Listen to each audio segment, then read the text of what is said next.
وعلى آلہ واصحابہ اجمعین اما بعد فاعوذ باللہ من الشیطان الرجیم بسم اللہ الرحمن الرحیم۔ محترم حضرات، اج ساڈا تیسرا سبق ہے۔ پہلے سبق میں اللہ کریم کے بارے میں عقائد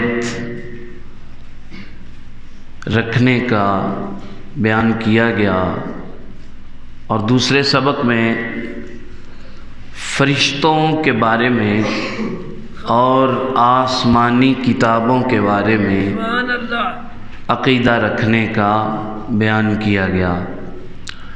آج ہمارا تیسرا درس ہے جس میں انبیاء یعنی نبیوں کے بارے میں کیا عقیدہ ہونا چاہیے یہ بیان کیا جائے گا، اور آئندہ جو ہمارا سبق ہوگا اس میں قیامت کے بارے میں بیان کیا جائے گا۔ تو یہ اسی ترتیب سے ہے، آمنت باللہ، اللہ پر ایمان لایا، وملائکتہ، اور اس کے فرشتوں پر، وکتبہ، اور اس کی کتابوں پر، ورسلہ، اور اس کے رسولوں پر۔ یہ بہت ضروری چیزیں ہیں، ان کے بغیر بندہ کامل مومن ہو ہی نہیں سکتا۔ نبیوں کے متعلق کیا عقیدہ ہونا چاہیے؟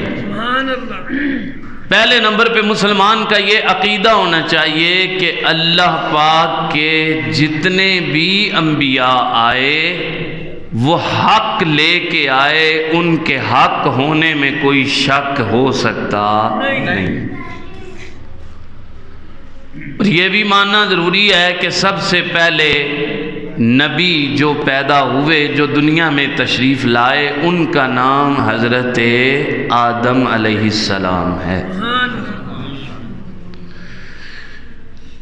پھر یہ بھی ماننا ضروری ہے کہ اللہ کریم نے 1,24,000 کم و بیش، یعنی تقریباً، کم و بیش کا مطلب ہوتا ہے تقریباً، تعداد مقرر نہیں ہے، فائنل نہیں ہے کہ اتنے ہیں، اس سے زیادہ نہیں ہے، اس سے کم نہیں ہے، ایسی تعداد کوئی بھی مقرر نہیں ہے، اس لیے کہا جاتا ہے کم و بیش، تقریباً 1,24,000۔ پھر یہ بھی ماننا ضروری ہے کہ انبیاء معصوم عن الخطا ہوتے ہیں، ان سے کوئی غلطی ہو سکتی نہیں۔ بعض غلطیوں کی نسبت انبیاء کی طرف کرتے ہیں، جیسے حضرت آدم علیہ السلام کے بارے میں کہا جاتا ہے کہ انہوں نے بہت بڑی غلطی کی۔ یاد رکھیں، نبی کے کسی فعل کو غلطی کہنا، گناہ کہنا، یہ درست نہیں ہے۔ نبی کا کوئی عمل، کوئی فعل اگر بظاہر ہماری عقل کے محال مشکل نظر آئے تو اس کے فعل میں اللہ کی حکمت ہو سکتی ہے، وہ فعل اللہ کی حکمت سے خالی نہیں ہو سکتا۔ یہ بھی ماننا ضروری ہے کہ جتنے انبیاء آئے سارے انسان تھے۔ کیا تھے بولو؟ جنات میں کوئی نبی نہیں آیا، فرشتوں میں کوئی نبی نہیں آیا، پھر حق لے کے آئے۔ اور یہ بھی ماننا ضروری ہے کہ نبی 1,24,000 کم و بیش جو انبیاء ہیں، جو نبی ہیں، ان میں عورت کوئی بھی نبیہ اور نہ کوئی عورت نبیہ ہو سکتی ہے، لیکن ہوتے انسان ہیں، انبیاء انسان ہی ہوتے ہیں، لیکن ہم جیسے انسان نہیں ہوتے، اللہ کریم نے ان کو کمالات، اختیارات، درجے، مراتب بہت بڑے عطا فرمائے ہوتے ہیں۔ اس کے بعد نبیوں کے بارے میں یہ عقیدہ ذہن میں رہے کہ کسی نبی کے بارے میں اگر کسی انسان کے دل میں کوئی برا خیال بھی آ گیا، ایمان ضائع ہو جائے گا۔ نبی برحق ہیں، اللہ کی طرف سے پیغام لے کے آئے ہیں، امت کو، لوگوں کو ہدایت کے راستے پہ چلانے کے لیے انبیاء کرام تشریف لائے ہیں سب۔ اور یہ بھی ماننا ضروری ہے کہ سب سے آخری نبی ہمارے نبی پاک حضرت جناب محمد مصطفیٰ صلی اللہ علیہ وآلہ وسلم کی ذات ہے۔ بے شک نبوت کا دروازہ بند ہو گیا، آپ کے سر اللہ کریم نے خاتم النبیین کا تاج سجا دیا ہے کہ نبی کریم صلی اللہ علیہ وآلہ وسلم نے فرمایا میں اور قیامت اس طرح ہے، یعنی قیامت اور میں اس طرح جڑے ہیں، میرے بعد قیامت تو آ جائے گی پر کوئی اور نبی آ سکتا نہیں۔ سب انبیاء پہ ہمارا ایمان ہے، سارے حق ہیں، لیکن اب باری آئی میرے آقا کی، کہیے سبحان اللہ۔ میرے نبی کریم صلی اللہ علیہ وآلہ وسلم کا کچھ تعارف سن لیں۔ آپ بعثت کے اعتبار سے سب سے آخری ہیں اور تخلیق ہونے کے اعتبار سے سب سے پہلے ہیں۔ سبحان اللہ، سبحان اللہ۔ آخر میں تشریف لائے اور خاتم النبیین ہے، اور کمال آئے، کمال تشریف لائے کہ اللہ کریم نے سارے نبیوں کی سرداری کا تاج حضور کے سر پہ سجا دیا اور فرمایا کہ میرے محبوب سارے انبیاء آئے ہیں، نبی بن کے آئے ہیں، کوئی کسی ایک علاقے کے لیے نبی بنا کے بھیجا گیا، کوئی دو علاقوں کے لیے، کوئی کسی ایک قبیلے کے لیے، خاص تعداد کے لیے نبی بنا کے بھیجے گئے، پر میرے محبوب کی ذات جب تشریف لائی اللہ کریم نے فرمایا لوگو سن لو، یہ وہ نبی نہیں ہے جو کسی ایک علاقے کے لیے نبی بن کے آیا، کسی ایک قبیلے کے لیے نبی بن کے آیا۔ حضور نے اعلان فرما دیا، اللہ نے اعلان کروا دیا، قل یا ایھا الناس انی رسول اللہ الیکم جمیعا، محبوب اعلان فرما دے میں ایک علاقے اور قبیلے کے لیے نبی نہیں بلکہ اللہ کی ساری مخلوق کے لیے نبی بن کے آیا۔ فرشتوں نے میرے آقا کا کلمہ پڑھا، حضور فرشتوں کے نبی ہیں، جنات کے نبی ہیں، میرے آقا حتیٰ کہ جو 1,24,000 کم و بیش نبی تشریف لائے سرکار ان کے بھی نبی بن کے آئے اور ان کے امام بن کے آئے۔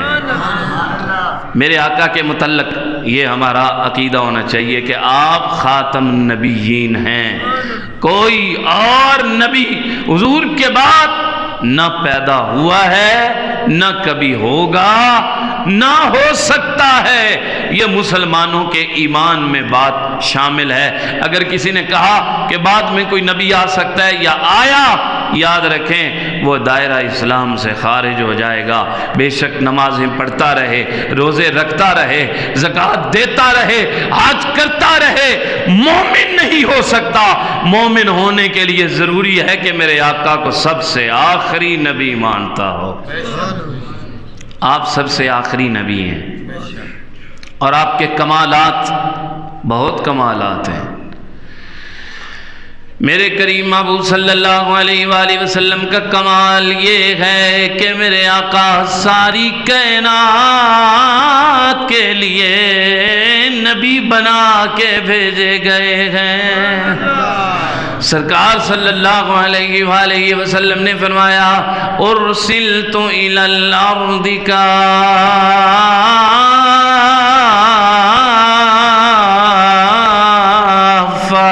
میرے آقا نے فرمایا میں ساری کائنات کے لیے رسول بن کے آیا، اور میرے آقا کا یہ بھی کمال ہے آپ در یتیم ہیں،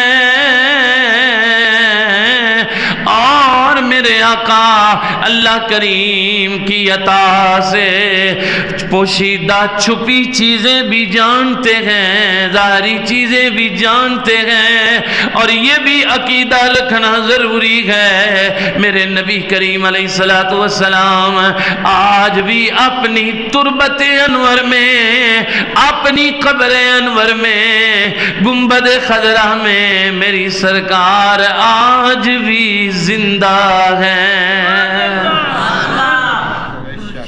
آپ کی جو عمر شریف ہے ظاہری عمر وہ 63 سال، 63 برس۔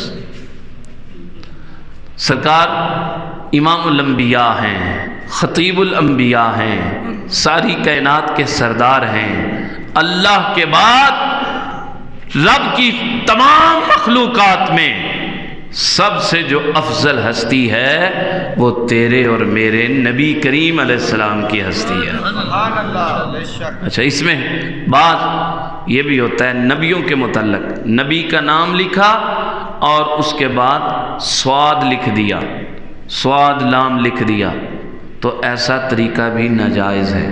اگر لکھنا ہے تو علیہ السلام لکھیں یا پورا درود شریف لکھیں صلی اللہ علیہ وآلہ وسلم۔ ایسا کرنا کہ صرف سواد لکھ دینا، اس کو علماء نے ناجائز لکھا ہے، یہ توہین ہے۔ انبیاء معجزات لے کے آئے، یہ بھی ماننا ضروری ہے۔ اختیارات اللہ نے بڑے عطا فرمائے ہیں نبیوں کو، بہت کمالات عطا فرمائے جو ہماری عقل میں نہیں آ سکتے، لیکن میرے آقا سبحان اللہ انبیاء کے سارے کمالات جتنے بھی 1,24,000 کم و بیش انبیاء کو اللہ نے عطا فرمائے وہ سارے اکٹھے آمنہ کے لال کی ہستی میں اللہ نے فرما دیے ہیں۔ اس لیے اعلیٰ حضرت امام اہل سنت مولانا امام شاہ احمد رضا تاجدار بریلوی رحمۃ اللہ تعالیٰ علیہ نے ایمان اور عقیدے کے حوالے سے بات کی ہے۔ مسلمان کا کیا عقیدہ ہونا چاہیے؟ خلق سے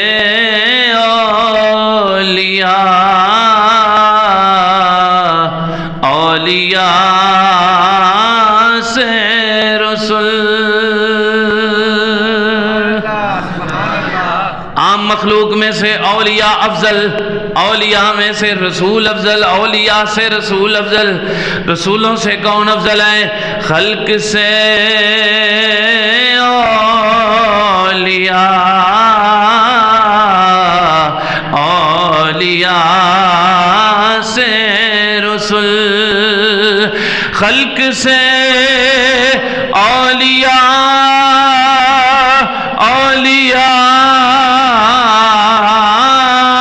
سے رسول، اور رسولوں سے اعلیٰ ہمارا نبی، اور رسولوں سے اعلیٰ ہمارا نبی، سب سے اعلیٰ